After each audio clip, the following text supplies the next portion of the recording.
En lo alto de la escalera meridional, en el Museo del Louvre, Elías Crespin ha creado una obra cinética titulada Léon du Midi, la onda meridional. 128 tubos metálicos colgados de hilos motorizados que en su danza dibujan una sutil coreografía.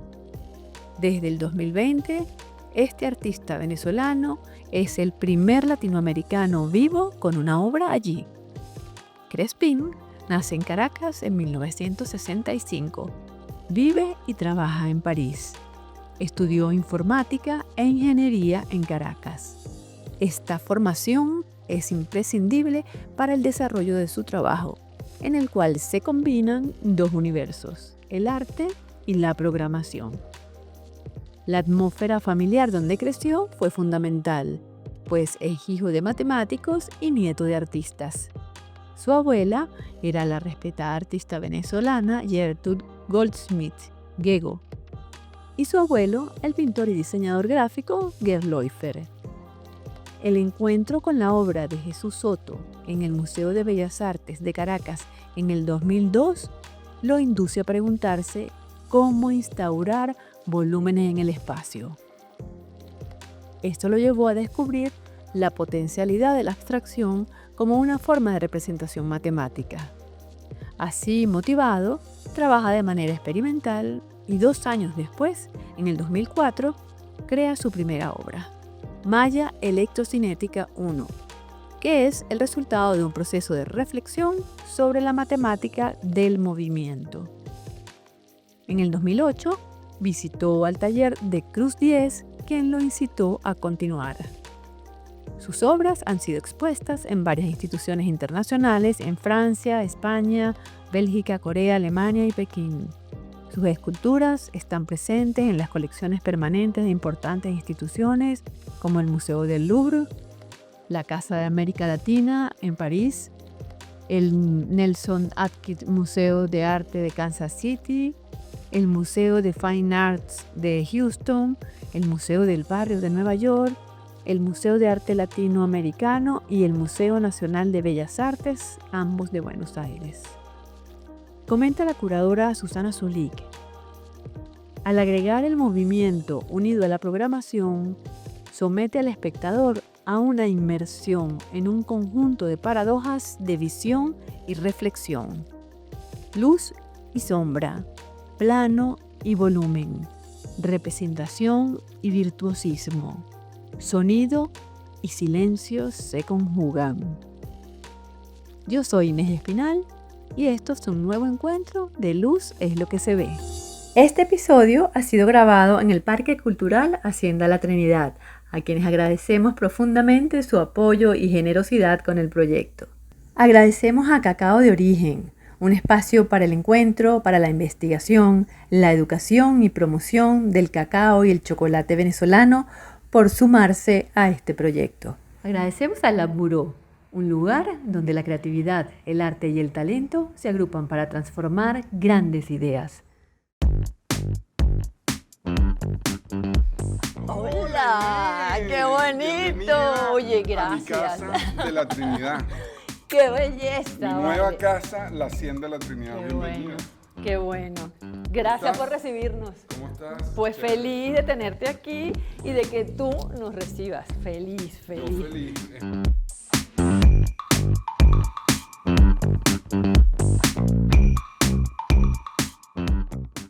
Yo tengo que decirte que para iniciar esta conversación, que no es una entrevista porque siempre lo digo, es una conversa relajada, que quiero que disfrutemos los dos, sobre todo tú. Yo la estoy disfrutando desde el principio, desde que te contacté y desde que hicimos las conexiones. Esto me ha emocionado muchísimo, me ha hecho sentir muy honrada, además. Poder Muchas tener gracias. un ratito de conversa contigo, porque sé además lo ocupado que estás, una agenda que está, bueno, a reventar. Todo el mundo quiere tenerte un ratito, conversar, saber de tu trabajo y sobre todo saber de tus motivaciones para estar aquí. Así que, primero que todo, gracias, Elías. Gracias. Y nos honras mucho que estés aquí. Estamos en este, además, espacio maravilloso que es la Casa de la Hacienda, como siempre, que es nuestro aliado y que bueno, que recibe a Elías esta vez con una exposición maravillosa que se llama Continuum y del cual vamos a conversar mucho. Bueno, es un continuum de emociones. Muchas gracias, Inés. Y bueno, desde hace tiempo tengo la sensación, el sentimiento de deuda, aunque es un poco pretencioso decir eso, de que tengo deuda de mostrar mi trabajo en Venezuela, pero sí sentía un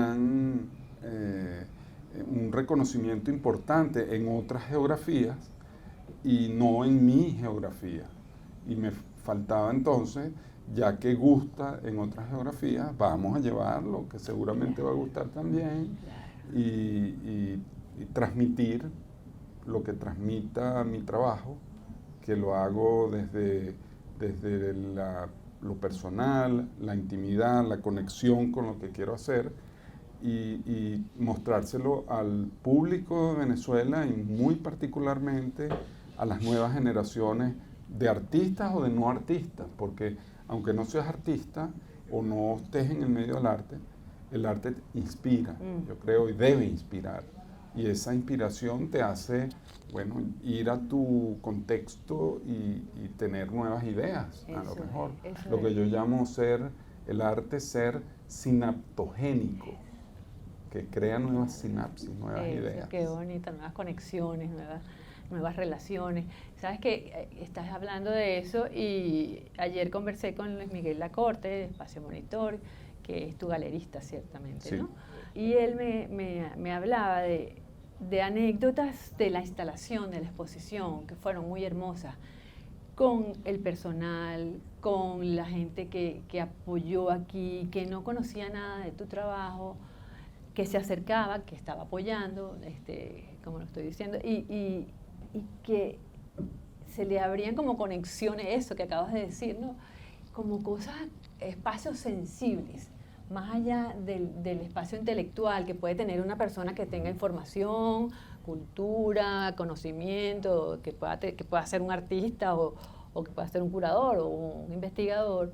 Esta persona que no tiene ninguna información, que llega y se sorprende con lo que ve, es lo que abre esa cosa sensible, ¿no?, en el ser humano, que hace que te conectes como una pieza. Qué bueno, qué maravilla.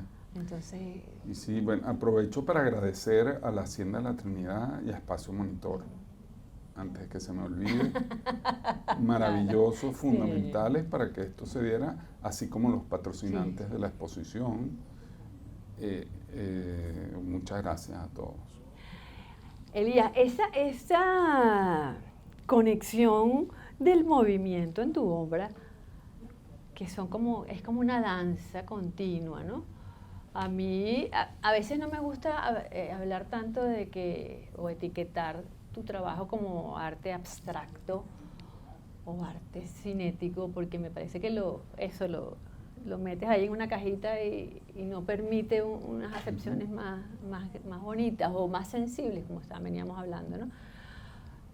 Yo lo vinculo muchísimo con la danza, con quizás la poesía, pero esa vinculación con la danza quizás viene dada de ti porque tú, cuando eras un poco más joven, porque la verdad que eres un artista súper joven, tenías muchas vinculaciones con la gente de Danza Hoy. Sí, cuéntanos eso. Bueno, antes incluso en el colegio de chiquito había una clase de expresión corporal, me acuerdo, que era una especie de danza contemporánea improvisada que te inducían a hacer en esa hora, era los viernes, creo, los jueves, no me acuerdo. La profesora tocaba el piano y todos hacíamos una danza, expresión corporal, se llamaba. Como biodanza. Chévere. Una especie de biodanza, pero sin la etiqueta y sin la pretensión, sino más orgánico, natural. Y eso fue como una primera experiencia donde lo haces en automático, porque es la clase que estás, pero ya cuando creces un poco reflexionas y conectas la reflexión con el disfrute de esa danza. También en otro colegio que estuve, teníamos clases de 4 con Freddy Reina. Ah, imagínate, Préstame tu máquina qué lujazo. para yo coser. Y él nos daba esas clases, tocaba y bailábamos un poco. Y yo nunca fui bueno con los instrumentos musicales. Tal vez por eso me metí con las danzas computarizadas, no sé. Y ya más grande sí, iba con algunos amigos a las presentaciones de Danza Hoy y bueno, me conecté mucho con la gente de Danza Hoy, tenía amigas bailarinas y tuve un periodo muy conectado y muy interesado por la danza y siempre me fascinó. También antes de eso, recuerdo las presentaciones de Sonia Zanoja. Claro. En la exposición de Gego Qué bello. en el Museo de Arte Contemporáneo, y ella también se presentó con exposición de Soto en algún momento.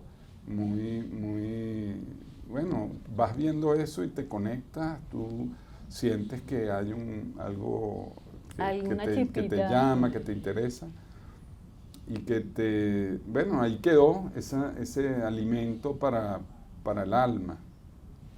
Y ese alimento para el alma lo uso, quedó ahí guardado, y hoy día como una especie de batería conceptual lo uso para la coreografía de mis danzas. Qué bonito. Y ahora que hablas de esa coreografía conceptual y que utilizas ese término, sabes que me llama mucho la atención saber cómo es ese proceso tuyo de creación de obras, porque cada artista en su área de desarrollo tiene una manera de conceptualizar el trabajo, ¿no? Unos hacen un boceto, unos lo escriben, otros hacen un dibujo, otros no hacen nada, como por ejemplo Luis Salazar, que recientemente conversamos con él y dijo, no, yo no hago nada, o sea, se me aparecen las cosas, las armo y ahí están, ¿no? Esa es la obra.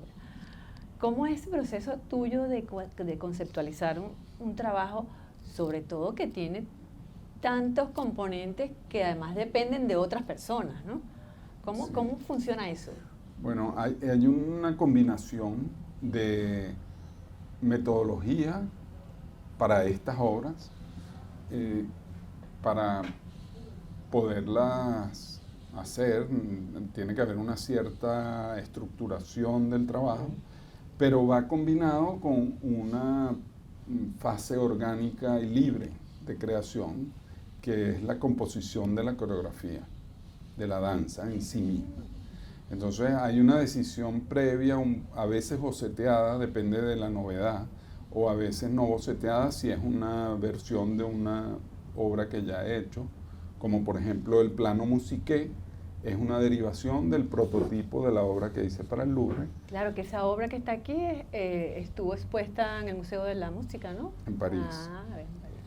Pero además fue creada como una nueva versión de una obra que ya tenía, entonces no la boceteé, no dibujé tanto de antemano porque ya es igual a una anterior con sus variaciones.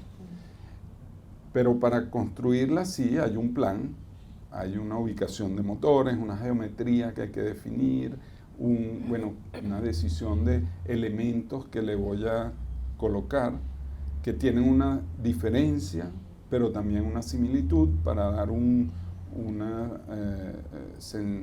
sentido de unidad a todo el conjunto. Siempre uso conjuntos de elementos y hasta ahora tienen una similitud todos. No he probado que sean demasiado diversos. Máximo he llegado, por ejemplo, a diversidad de colores como el tetralineados 3 verdes, trois verts, o también obras con elementos de materiales distintos, pero elementos parecidos. Me gusta porque representa, y es uno de los casos en los que hago representación un poquito, a pesar de lo abstracto de las obras, pero representa la diversidad que puede haber en la sociedad, pero funcionando en armonía, que es lo que debería ser.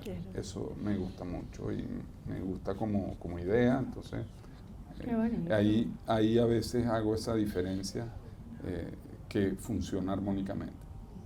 Pero volviendo al proceso de creación, entonces hay una fase sistemática, ingenieril de construir la estructura de la obra, después una decisión un poco más libre de exactamente qué elementos van a ir suspendidos, que pueden ser de aluminio, pueden ser de madera, voy a probar, y ahora estoy haciendo unas pruebas con elementos en vidrio, con vidrio transparente y combinado con vidrio rojo, en este caso, este primer caso que estoy haciendo. Esa es una decisión ya un poco más libre y no planificada, sino con cierta intuición, experimental.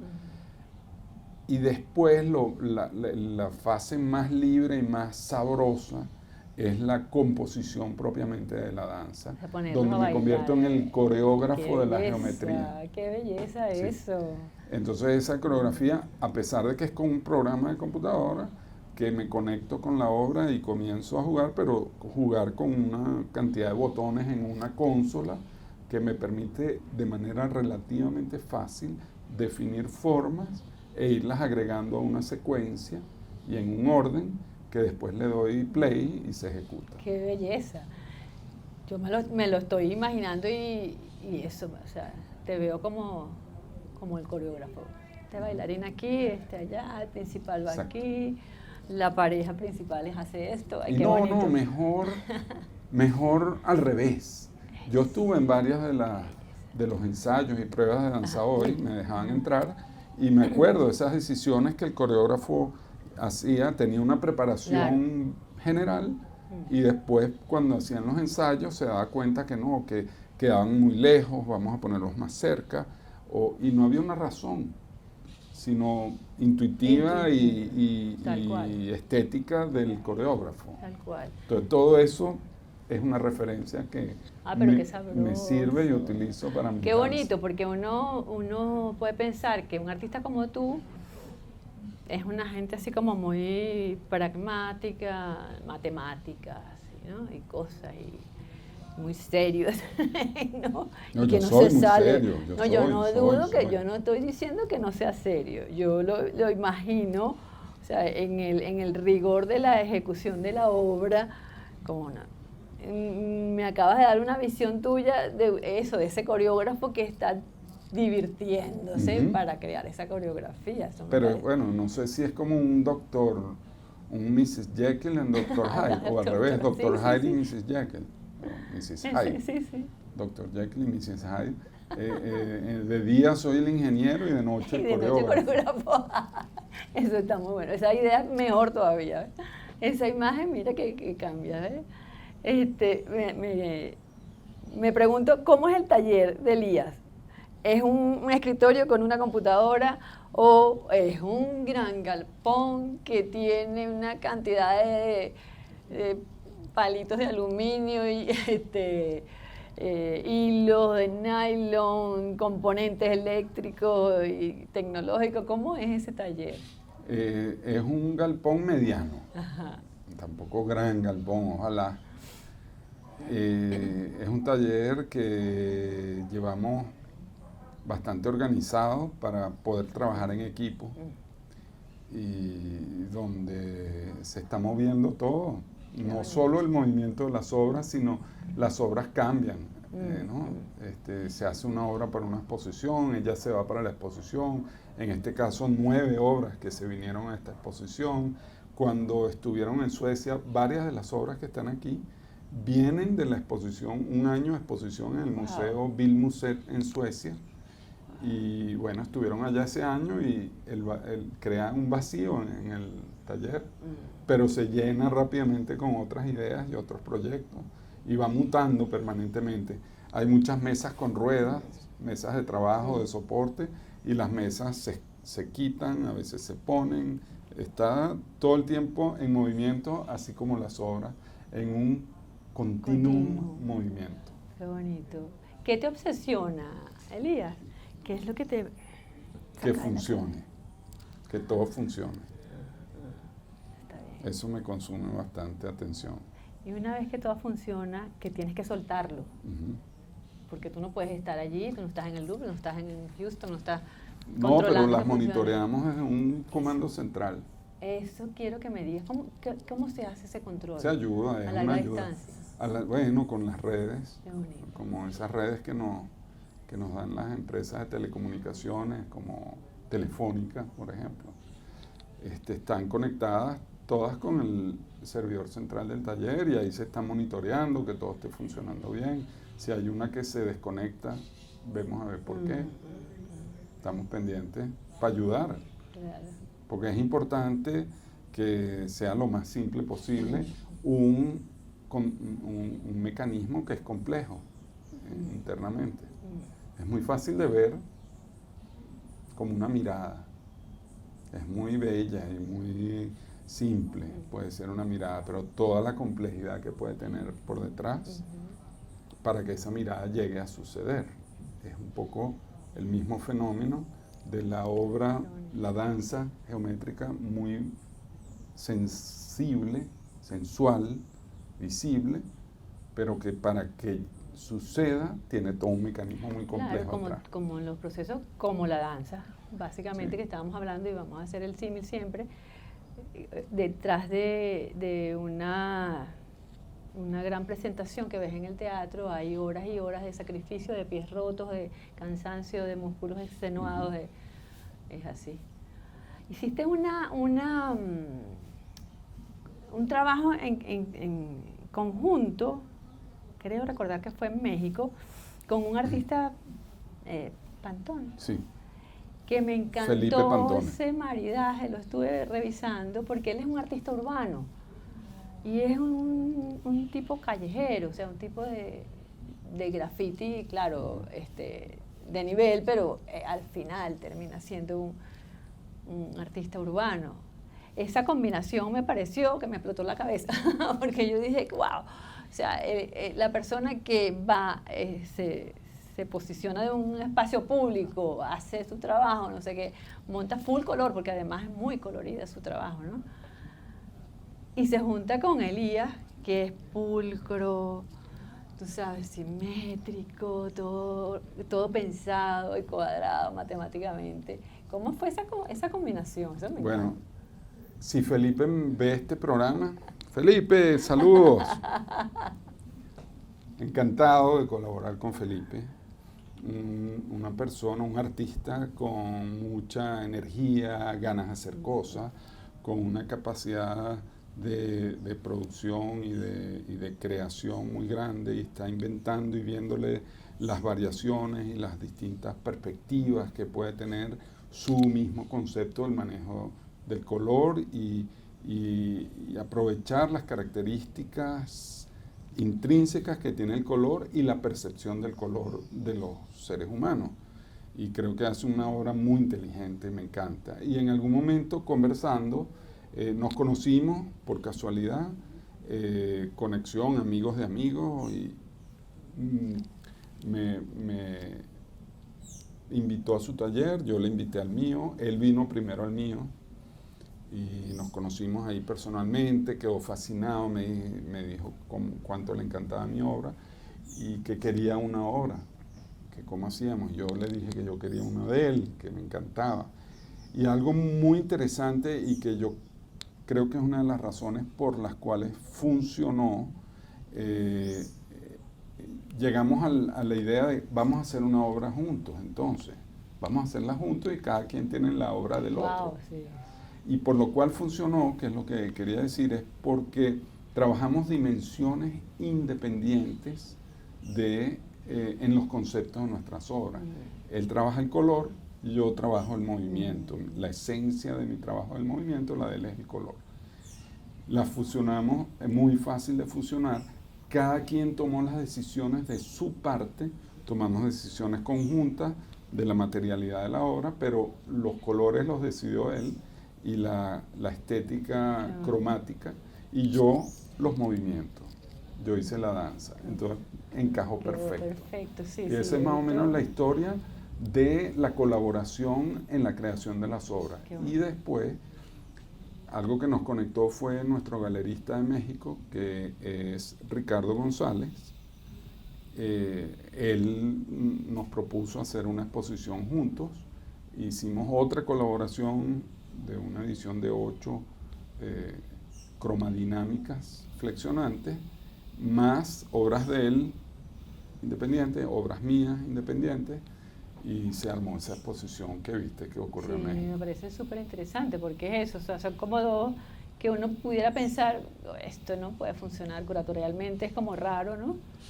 Y el resultado fue súper interesante. Yo creo que es por la independencia de esencias de las obras. Eso. No competimos para nada y nos respetamos enormemente. Fue una maravilla de proyecto y yo tengo mis obras de él en mi casa y él tiene sus obras mías en su casa. Qué bonito.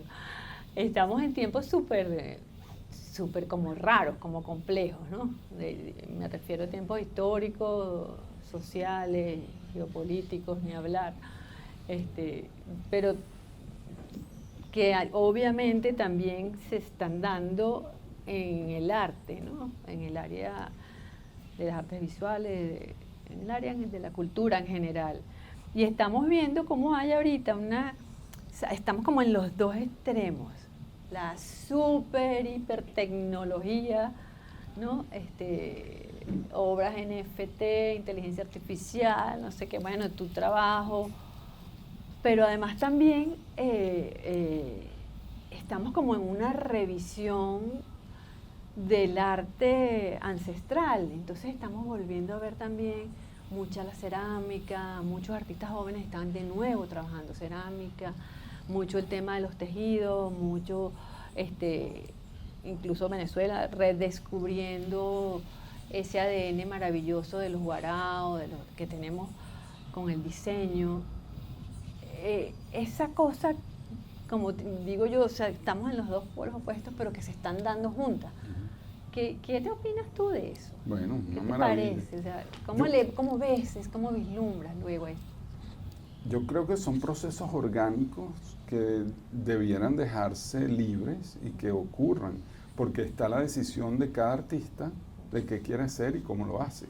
Y después está el medio del arte que observa y que difunde, que toma esas decisiones artísticas y decide si sí o si no, y las proyecta o no las proyecta. Es muy difícil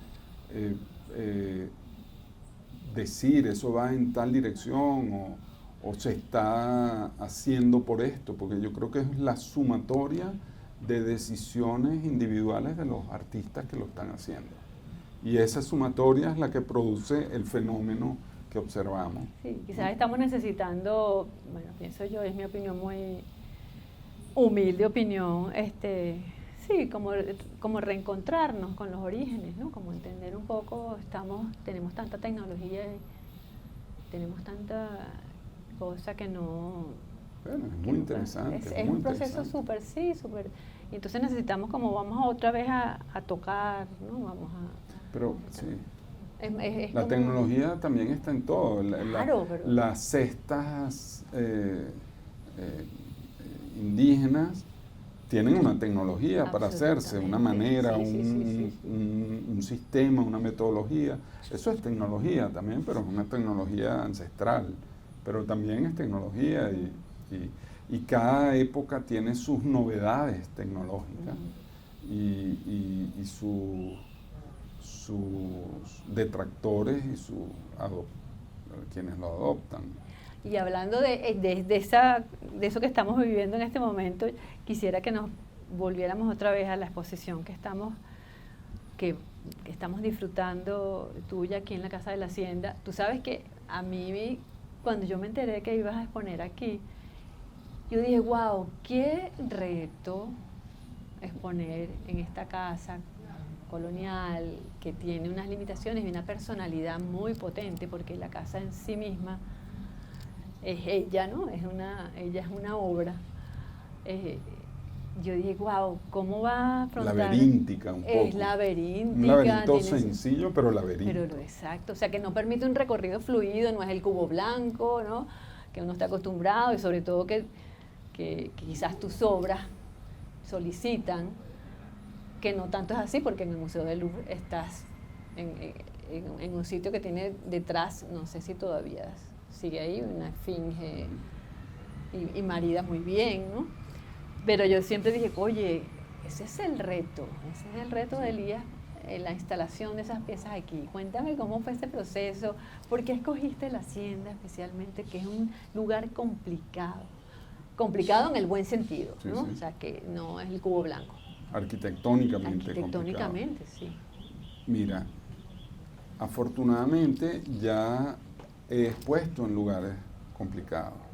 La Casa de América Latina en París, donde me invitaron a una individual en el 2016-17, es un lugar más complicado aún, con muchas calles ciegas, o sea, llegadas, te tienes que devolver,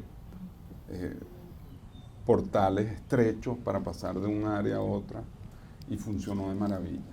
Entonces, cuando me mandaron los planos, primero la casa me seducía como lugar antiguo caraqueño, cuidado, como institución la Hacienda de la Trinidad prestigiosa e interesada en divulgar la cultura, como nada más en su nombre, ¿no? Parque cultural, no es un centro de arte, no es una galería, me interesaba eso también, es gratuito para el público, o sea que todos están invitados, todo el mundo es bienvenido. Eso me interesaba. Después, arquitectónicamente, cuando me enviaron los planos, habiendo resuelto en otras oportunidades retos arquitecturales complejos, me sentía cómodo. No vi la limitación, sino me adapté, dije, esto puede ir aquí, esto puede ir aquí, lo discutimos, le dimos la vuelta, esta vamos a ponerla de este lado con el equipo curatorial. Qué bonito. Y claro, hay muchas razones por las cuales estas obras se colocan, ¿no? Disponibilidad de las obras, facilidad de transporte de las obras, peso para la estructura y bueno, creo que sí, se resolvió bien. Sí, de una muy, muy buena manera. Además está decir que tienen que venir a disfrutar de esta exposición, que va a tener además también una programación de actividades, que eso también quisiera que lo comentáramos, que es súper importante, justo hablando de lo que hablábamos fuera de cámara, del tema de la necesidad educativa, del tema de la necesidad de difundir lo bueno además, ¿no? De difundir cosas buenas. Hay una programación impresionante que nos comentaron en la rueda de prensa que si brevemente lo puedes hacer, chévere. O sea, Bueno, no conozco toda la programación, pero sí hay un punto de programación en el que he estado involucrado con la Hacienda, que vamos a preparar, que es la sala de documentación. Vamos a hacer una sala anexa donde vamos a presentar un poco el proceso detrás de la obra, que tiene fundamentalmente 3 cauces o 3 áreas, que son el hardware, el software y la materialidad de la obra. O sea, los elementos constructivos que se suspenden y que son los que vemos en la danza. Pero hay esa parte no visible de la obra que es necesaria, que es la técnica de la obra, que vamos a exponer un poco cómo funciona eso, qué bueno. en paralelo a realmente el sentido principal de la exposición, que es las danzas, ¿no? Pero sí mostrar un poco cómo es ese proceso detrás de las danzas, e incluso preparamos una maqueta de obra funcional con todo el mecanismo, explicando las distintas partes y en funcionamiento. Qué maravilla, qué maravilla. Ay, eso me Eso encanta, lo vamos a eso preparar. está chévere. Mira, es inevitable que te comente o que comentemos que Elías, obvio, tiene un ADN que no puede negar, que lo lleva en la sangre, y que quisiera, quizás para cerrar esta conversación, Elías es nieto de la querida Gego, artista muy conocida, referente de nuestro país. Pero yo lo que te quiero comentar con respecto a tu abuela es que nosotros tuvimos la fortuna de poder entrevistar a Jimmy Alco. Ellos fueron grandes amigos. De hecho, Diego vivía en un edificio diseñado por Jimmy Alco, que es el Altolar. Y preguntándole a Jimmy por su relación, porque él siempre vinculó también arquitectura y arte, ¿no? Con Diego y cómo eran esos encuentros, él nos dice, Diego era una mujer maravillosa. Y voy a leer para citar exactamente lo que dijo, ¿no? Dijo, era una mujer de una delicadeza y una dulzura incomparables. Nosotros nos parábamos en su terraza del Altolar a ver el Ávila desde su apartamento y le decía a Jimmy, esto es todo para mí. Qué bonito. Sí.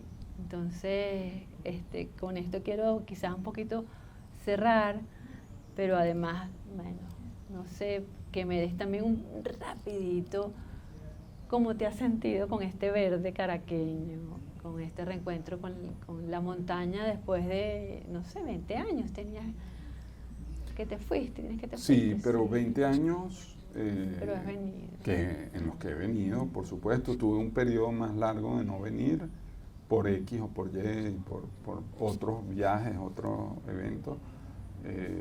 Regresé, pero los últimos 2 años he venido cada tantos meses, he vuelto a visitar a mi familia.